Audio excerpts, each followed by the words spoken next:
Tragédia sa stala v tomto paneláku, a to krátko popoludní. Podľa prvotných informácií bol otec so svojím 16-ročným synom v byte sám.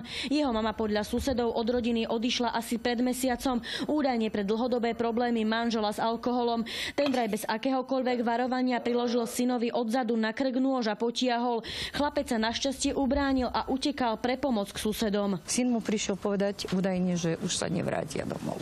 16-ročného chlapca ošetrili záchranári na mieste. Keď však prišli policajti, byt bol zamknutý. Hasiči tak museli dvere vyvaliť. Tu našli Juraja v kaluži krvi s podrezaným hrdlom.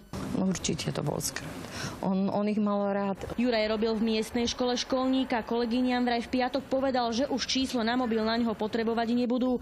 Podľa susedov mal dlhodobé problémy s alkoholom. Ja som už teraz ku koncu čakala, pretože on chodil strašne zadumaný. Strašne zadumaný. Chlapec našťastie vyviazol len s povrchovými zraneniami. Podvečer ešte vypovedal o tom, čo sa v byte odohralo na polícii. Polícia prípad stále dokumentuje, preto v tejto chvíli nemôžeme k prípadu poskytnúť podrobnejšie informácie. Pre televíziu Katarína Juríčková.